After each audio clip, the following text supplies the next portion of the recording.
Don't worry, you don't see it. Oh, yes. Oh, yes. You got it. Councilwoman.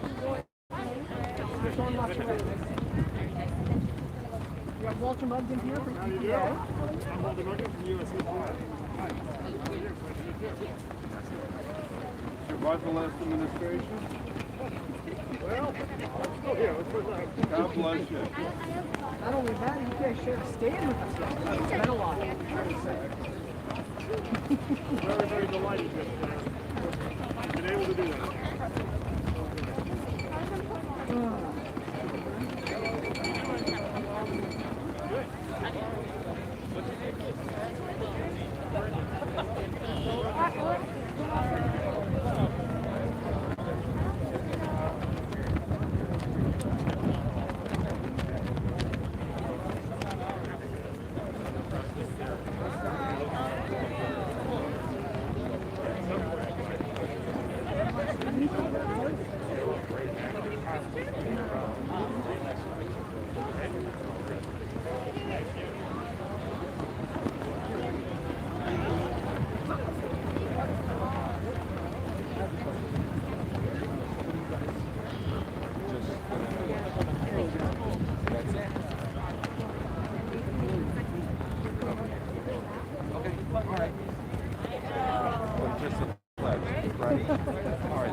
Yes, I did. I put in a special. You know what? We have video for here from Jason.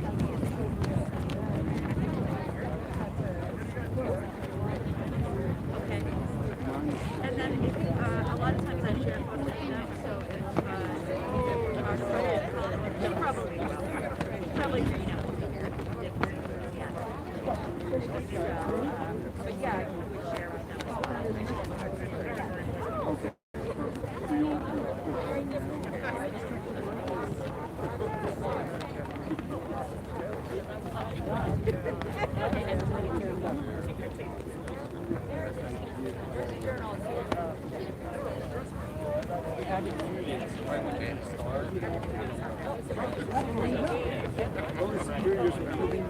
Going well?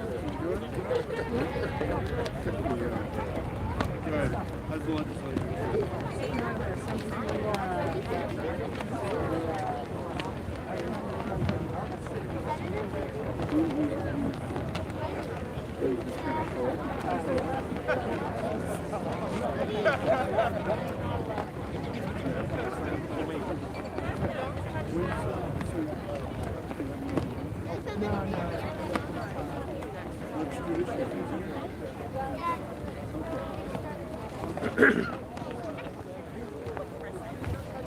Either of these.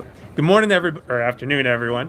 Wanted to let you know it's about 2 o'clock. We'll get started in about 3 minutes or so, and we'll go from there. Thank you very much for being here. Enjoy the weather.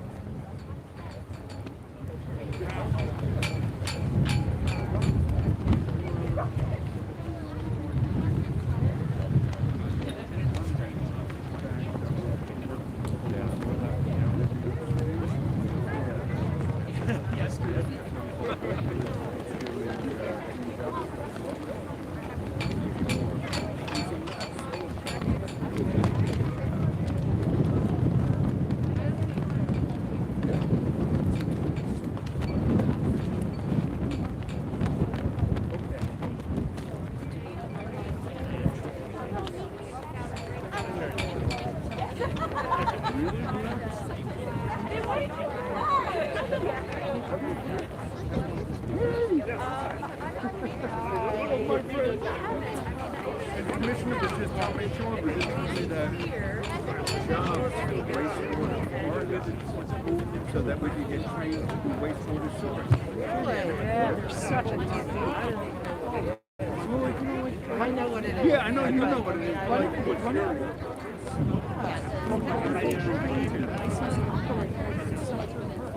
And they're such a short. Isn't that great? Okay, look, this is God. I didn't even think it.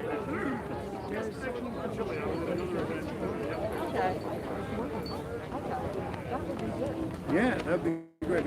Sandy's our champion. In fact, and by the way, I put in for a bill for you on a veterans wing, what we talked about, for imprisonment for veterans. The VFW, the Marine Corps League, the Mumford Marines realize they think this is for a wing. So I was on the phone with the VA, and they're like, Jim, we can't go 17 Blanks to 12 different prisons, but we could go in one person. Okay. So they love the idea. Okay, let me say hi. Show me something. Want some? Hello.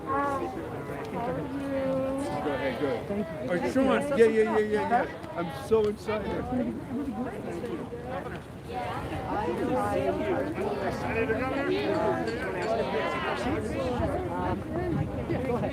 It's hard to tell though. No, I know that. But we all can't be as young as Sean. Hi, everybody. I don't know about that. Is this on?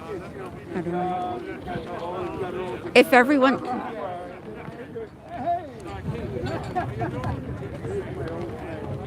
how do I? This one? Okay. Folks, if everyone could please take their seats, we'll get started momentarily. Thank you.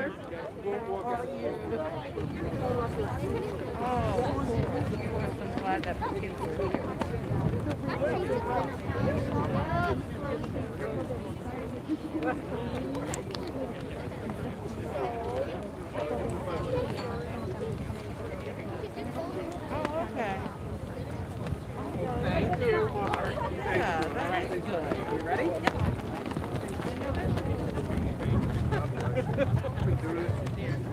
All right. Are we ready? Yes. Okay. Okay. Thank you, everyone, for coming. It's my pleasure to introduce Acting Commissioner Sean LaTourette.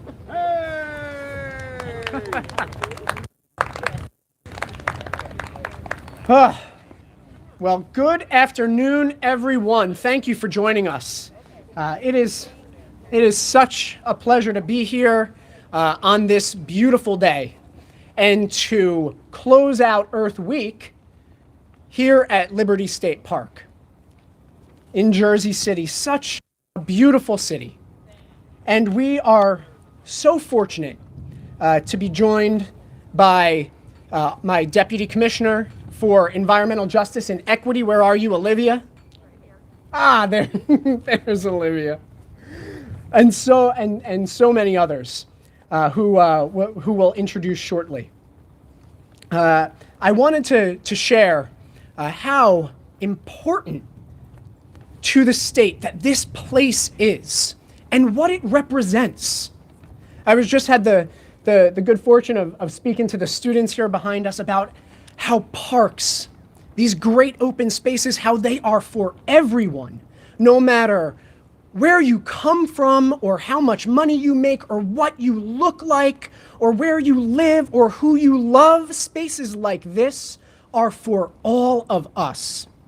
And we have great plans to build upon that very principle here in Liberty State Park through the interior restoration that we are working on with the community, because everyone is a part of that progress.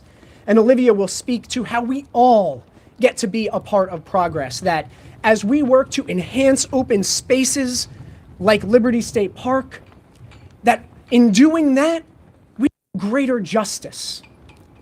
We can help to build pathways for people to connect with one another, to overcome historic divisions among people that don't belong here. They don't belong in New Jersey. We are a place of welcome and opportunity, where we reach out our hand to one another, where we lift everyone up. And today we're here to lift up a very important symbol, thanks to the work of Senator Cunningham, thanks to the work of our Department of Environmental Protection and Rob Rodriguez, our superintendent here at Liberty, who procured the new Mississippi state flag to put to rest a historic symbol of division and let us all rise together. I am proud to introduce my partner in all things positive, the very first Deputy Commissioner for Environmental Equity at DEP, Miss Olivia Glenn. But before we do that, I would ask you all to join students who will lead us in a pledge of allegiance. Please stand for the flag salute.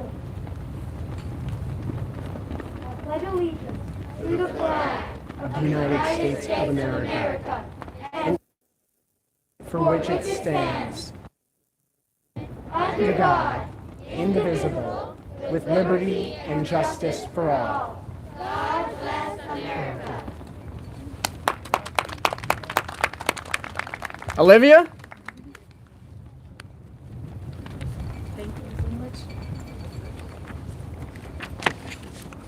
Good afternoon, everyone, and thank you so much for being here today for this really incredibly special occasion. And I want to thank Acting Commissioner LaTourette for that wonderful introduction. And I also want to thank these wonderful young people from Jersey City for leading us in the recitation of the Pledge of Allegiance. Can we give them another round of applause?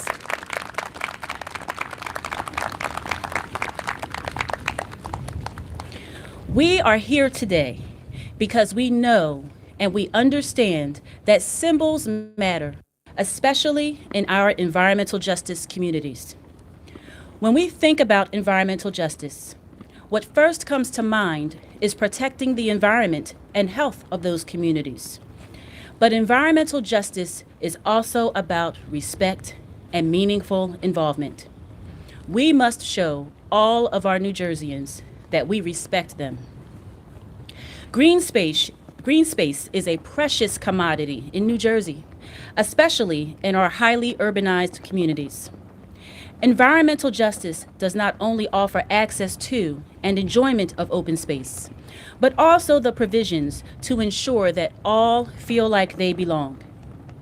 And it is important that the residents of our overburdened and underrepresented communities feel that belonging, feel that welcome, feel that this space is an extension of home, and feel that this space, as well as other public places, are preserved, managed, and planned with our values individually and collectively in mind, woven into the very tapestry of how we define community. Here at Liberty State Park, the 50 state flags together with 13 American flags were installed on Morris Pessin Drive in the lead up to the opening of Liberty State Park on Flag Day on June 14, 1976.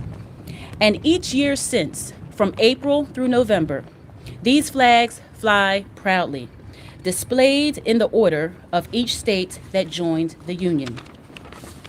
And for our state, New Jersey, it is situated as between Delaware and Pennsylvania, since our state was the third state to join the Union in 1787. Since 1976, the flags of Liberty State Park have always been an iconic feature that people look forward to seeing each spring. The flags project patriotism and unity. 2 years ago, when Governor Phil Murphy ordered that the Mississippi flag not be among the state flags raised along Liberty State Park's Freedom Way, he offered a simple yet profound explanation, and I quote, "The favorite symbol displayed, the Mississippi state flag, is reprehensible and does not reflect our values of inclusivity and equality." That flag carried a Confederate battle emblem, and because the governor and the people who manage this park care about the amazing and diverse people who use it, they could not allow such a symbol of oppression and white supremacy to continue to fly here. It was replaced with the American flag until now. Today, we raise the newly designed state flag of Mississippi, featuring a magnolia, stars, and the words, "In God We Trust," that was approved by 73% of Mississippi voters in November. The Confederate insignia on the old flag represented hate, secession, and division.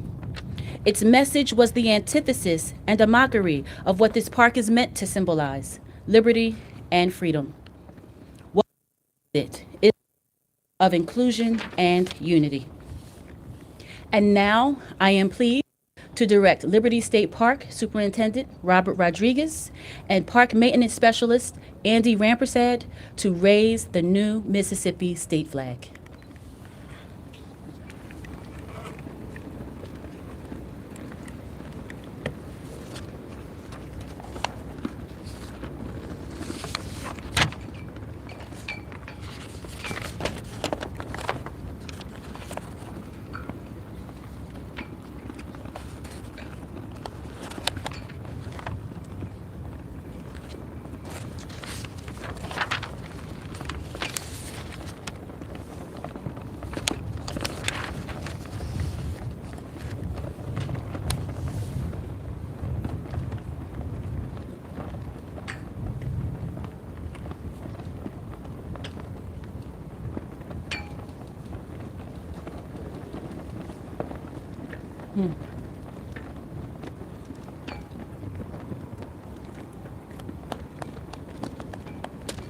Yes, let's give it a round of applause. Yes, absolutely befitting for a round of applause.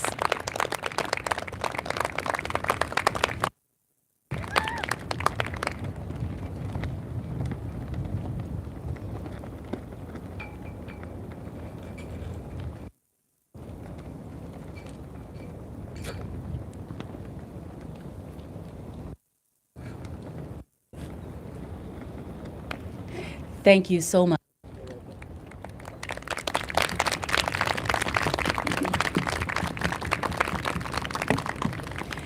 This is one important step of many toward a more perfect union. And as I said before, symbols matter, especially in today's political climate. We all know the history of segregation, oppression, and division that was particularly felt in southern states like Mississippi. And yes, Mississippi did the right thing by redesigning its flag. However, evidence of division still exists. In January, 3 members of the U.S. House of Representatives from Mississippi refused to certify the Electoral College votes of Arizona and Pennsylvania.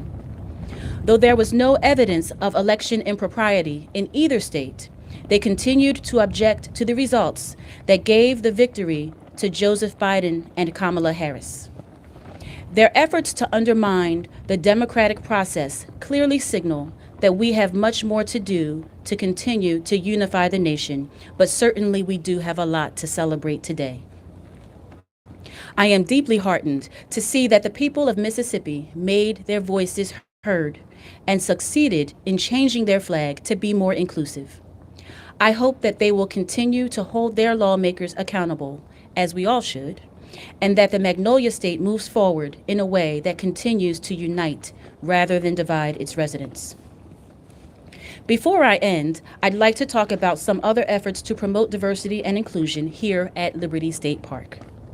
I am proud to say that as we continue to work toward the remediation of the 234-acre interior of the park, which is to my right, and for some of you it is to your right, and some of you it's to your left, that work is underway. And we have reached out to the local community through ongoing public stakeholder meetings and through public surveys to learn how the community would like to see this space developed. The survey was available in English, Spanish, and 7 other languages. And we put in this extra critical effort because we know that every park visitor has a voice that we should hear. From that survey, we heard from over 3,600 people through both online and printed surveys. The feedback came from all ages, ranging from local school children, like the ones who led us in the Pledge of Allegiance today. We need to make sure that they all filled out surveys. If they haven't, we need to make sure they do that today. Some of them said that they did. I hear, oh, thumbs up. Thank you. Thank you so much.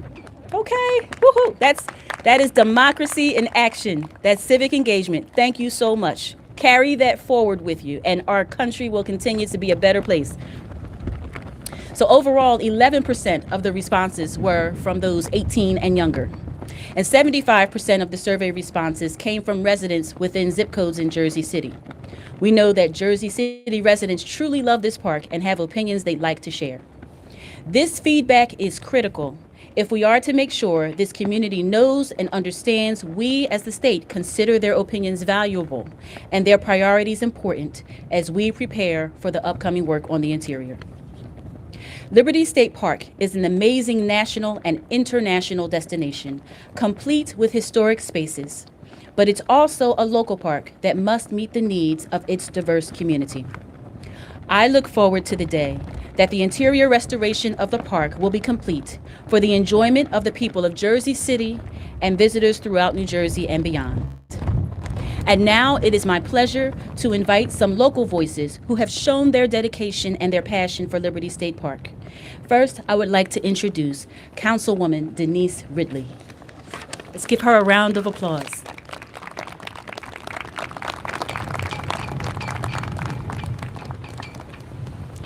Good afternoon. I bring you greetings today from our Mayor, Stephen Fulop, and the Jersey City Municipal Council. Today is a wonderful day. We are so happy to be here in Liberty State Park. Thank you to my colleagues in government for today and for your advocacy in making this happen. Thank you, Sam, for all the work that you do here in the park.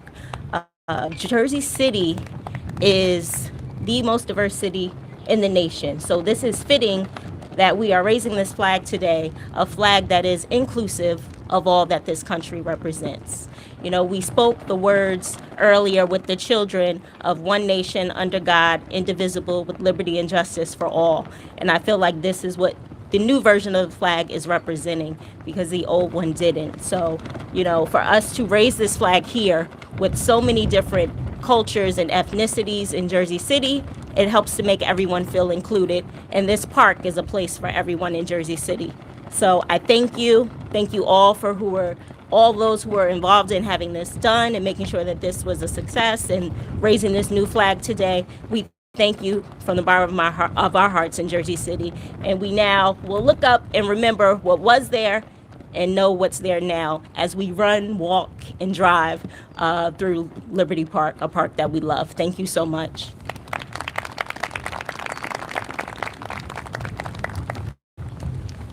Thank you so much, Councilwoman.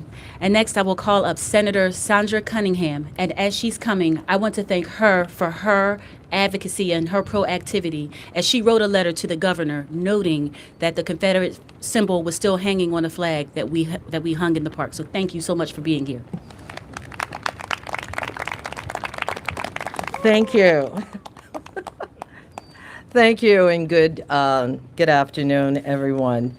You know, it's a pleasure to be here, one, because this is such a beautiful park, but it's beautiful to see people here, people who represent what Jersey City looks like, and that is the diversity of Jersey City.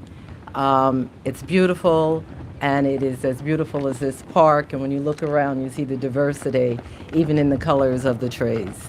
So I'm honored to be here. I do want to just take this opportunity. I do want to thank Governor Murphy. When I spoke with Governor Murphy about the park, actually, to go back a second, a constituent came into my office one afternoon and said, "Senator, I just want to know, have you seen the Confederate flag flying in Liberty State Park?" And I said, "No, I haven't." He said, "Get in your car and ride down there and see." And I did that. I came down to the park and saw the Confederate flag. When I called Governor Murphy, he was more than willing to say, okay, the flag needs to come down. He jumped on it immediately, and I do thank him for that. And I also thank the governor of Mississippi and the state legislature there and his committee to design a new, I'm disappearing under here, I hope you don't mind, who designed this new flag The wonderful thing about this flag is its name, In God We Trust. I think there are only 3 other states in the nation that use the phrase, In God We Trust. And that's what we do every single day. And I know that this flag will continue to fly beautifully in our park, Liberty State Park. Thank you very much. Enjoy the park and enjoy the flag.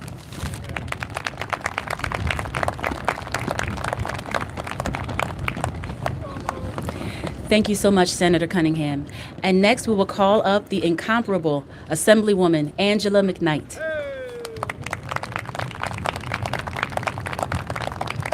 Good afternoon. Good afternoon.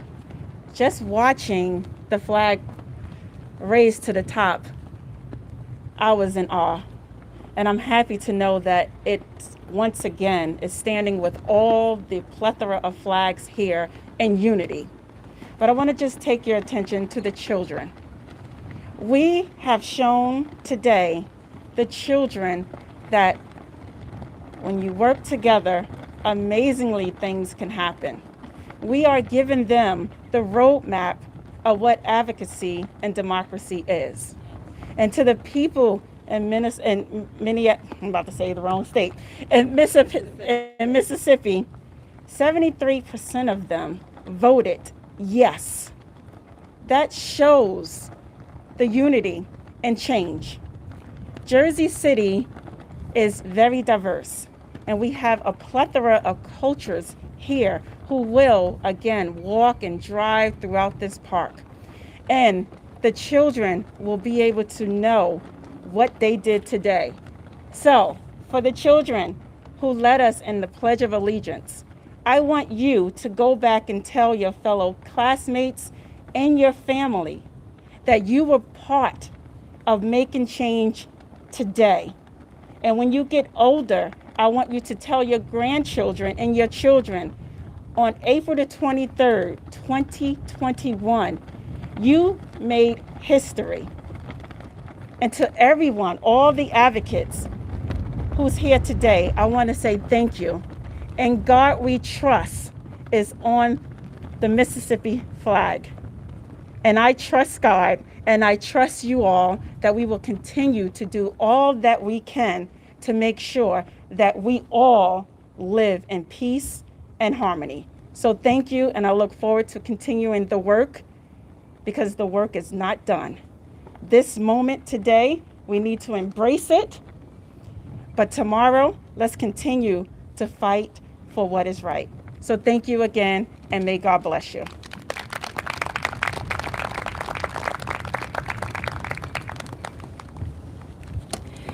Thank you, Assemblywoman. And I also want to just publicly give you credit for how you engaged with us in the stakeholder meetings. After we completed the first survey for the interior, you told us that we could do more to hear even more community voices. And that's what pushed us to get that survey translated into even more languages. And we got that feedback from children as well. So thank you for your dedication and your commitment, and for holding us accountable to continue to do more. We appreciate you.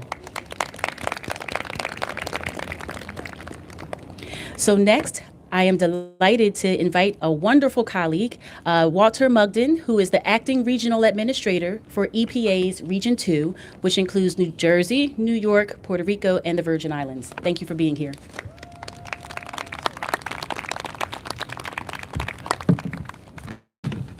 Thank you, Deputy Commissioner, and thank you, Acting Commissioner LaTourette.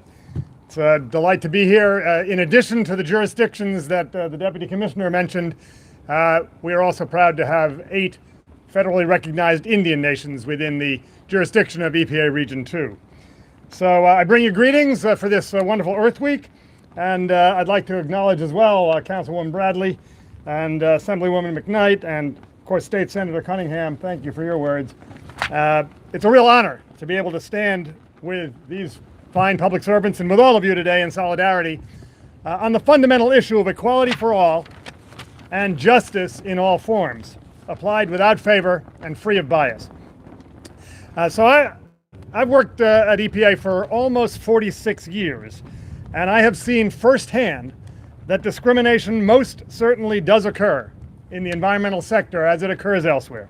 Poor air quality, polluted water, contaminated land not only put individuals and families at higher risk of serious and costly diseases, they also discourage new development that can improve communities and create much needed new jobs. These impacts have a lifelong, cascading effect. Limiting the economic possibilities of overburdened communities only makes it harder to break the cycle of illness and poverty. President Biden has recognized the interconnected crises facing our Black, Latino, tribal, and low-income communities, and he has set an agenda to make progress on all these fronts. Symbols matter, words matter, and actions really matter. So President Biden's Rebuild Stronger agenda promises to make groundbreaking investments that'll cut pollution from the power sector, that'll modernize water infrastructure, including the lead service line pipes that still bring our drinking water into so many homes and have to be replaced, and clean up legacy pollution that has gone unaddressed for far too long, particularly in many communities of color. In my organization at Region 2 of EPA, we're gearing up for that challenge. The President's executive order on tackling the climate crisis at home and abroad includes, among other things, establishment of a White House Environmental Justice Advisory Council, known, of course, as WEJAC, because government simply can't function without acronyms. 5 of the 26 WEJAC representatives are from Region 2 jurisdictions. I'm very proud of that. The council is chaired by Peggy Shepard, whom I expect some of you know very well. Peggy's co-founder and executive director of We Act for Environmental Justice from West Harlem, just across the river. Hailing from New Jersey, Dr. Nikki Sheets is also on the WEJAC. He's currently the director of the Center for the Urban Environment of the John S. Watson Institute for Public Policy at Thomas Edison State University. And New Jersey boasts another member of WEJAC, Maria Lopez Nunez, with the Ironbound Community Corporation in Newark, also not far from here. Among many other important roles, the WEJAC members will provide recommendations on what's being called Justice 40 to a White House Interagency Council. Justice 40. The President's executive order creates a government-wide Justice 40 initiative with the goal of delivering 40% of the overall benefits of all relevant federal investments to disadvantaged communities, and tracks performance toward that goal through the establishment of an environmental justice scorecard. The order initiates the development of a climate and environmental justice screening tool, building off of EPA's EJ screening tool, which helps us to identify disadvantaged communities and overburdened communities, and to support this Justice 40 initiative and inform equitable decision-making across the federal government. Our EJ program staff have met with New Jersey DEP Deputy Commissioner Glenn and her colleagues, and we look forward to our continued close coordination with New Jersey. We're excited about initiatives that will be locally led, community-driven solutions to revitalize local economies and improve environmental and public health outcomes. We've worked with Jersey City for many years on brownfields, and we're so impressed with the incredible work that Jersey City has been doing this. And so we hope that you'll continue that. We look forward to our many more years of very productive partnership in that arena. We have a number of other grant programs, not just brownfields, but other grant programs as well that can provide financial assistance, including our EJ Small Grants, EJ Collaborative Problem-Solving Grants, and our state EJ Cooperative Agreement Grants. So stay tuned on these and other funding opportunities at the national and regional levels. There's great satisfaction when we can work collaboratively with our local and our state partners to help communities and work to achieve a better society and a cleaner planet. And how fitting it is that this week, when we're all thinking about protecting our planet, when it's Earth Day and Earth Week, we also mark the critical intersection between protecting our environment and protecting our environmental justice communities and the cause of liberty and justice for all, the phrase in that Pledge of Allegiance in which the students led us. Thank you very much.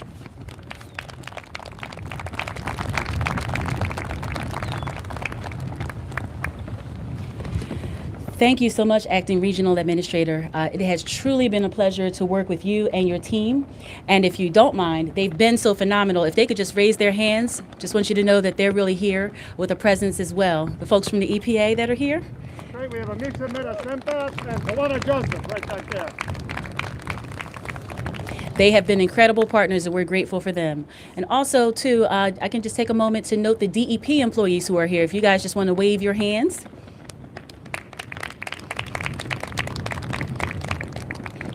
We also have some community advocates who are here, as well as the Friends of Liberty State Park. If you all want to wave your hands as well, so people know that you're here.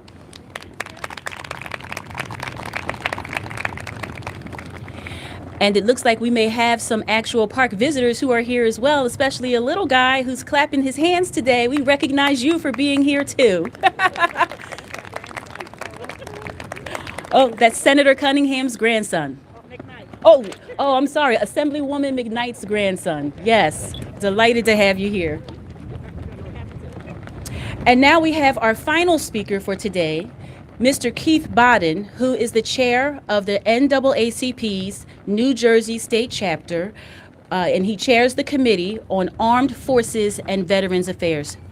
He's also the past president of the Morris County branch of the NAACP. Thank you so much for being here.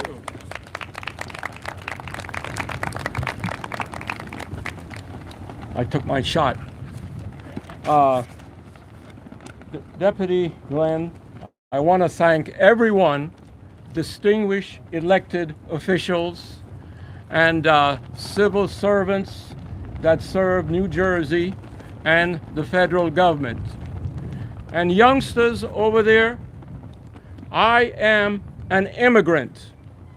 I came to the USA after World War II on the fast visa. Those members, those families that served in World War II came here quickly, no issues asked. I started my public school as a white student in the Hillsborough School District of Tampa, Florida.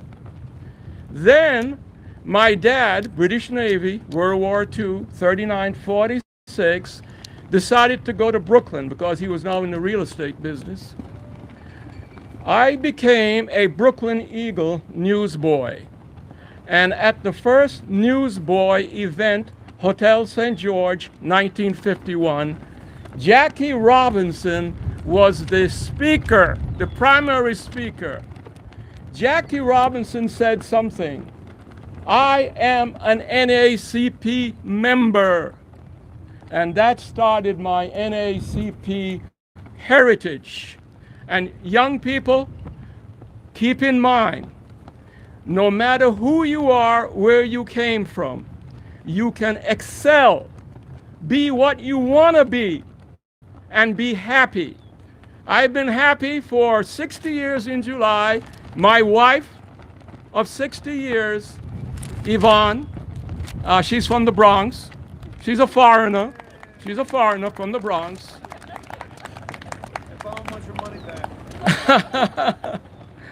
But what I want to say to you, 1951, by 1956, I was enrolled in Pennsylvania Military College under the GI Bill of rights that my dad also inherited as a student. And in 1960, I was commissioned officer in the United States Army Chemical Corps. That started my environmental climate justice career and also advocacy. Once you're in the Chemical Corps, you understand why it's important to be an advocacy. Young people, keep going. Remember that. Be happy in what you do, but never say failure, because you'll always succeed.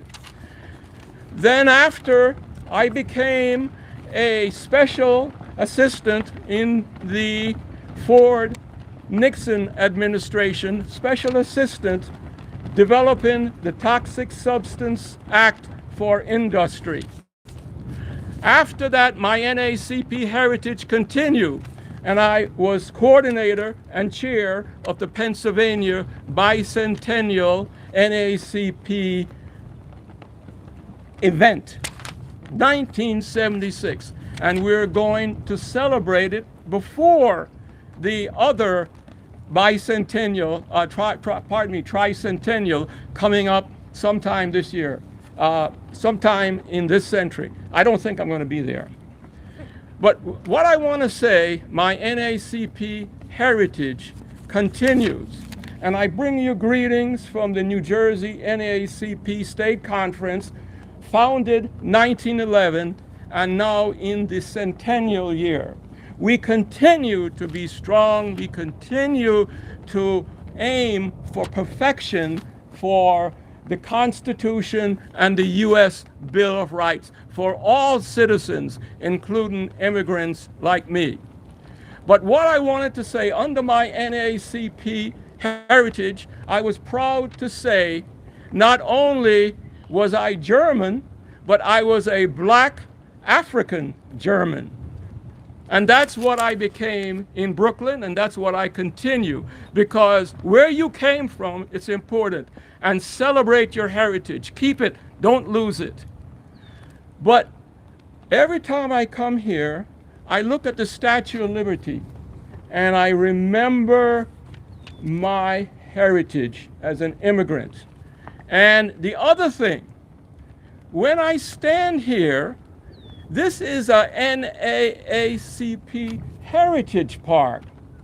Morris Pessin was a civil rights activist in the 1930s, 40s, 50s. These were the difficult years. He found time to preserve this land, and it became Liberty State Park. His son, Sam, continued that NAACP heritage. And I'm proud to say, as an NAACP member and a lifetime environmental climate justice activist and professional, that's how I made my living, I joined the Friends of Liberty State Park to preserve this land. Why? Because it's an NAACP heritage park. And that is why the last civil rights that we all have to work for is the environment and the climate. And that's why our present president is working towards that. It's the basic civil right, environmental climate justice. And I thank you all, Friends of Liberty State Park. Put your hand up, please. I am now a comrade with you, and we'll continue that fight to bring this park under the NAACP heritage and preserve it and move on. Thank you very much.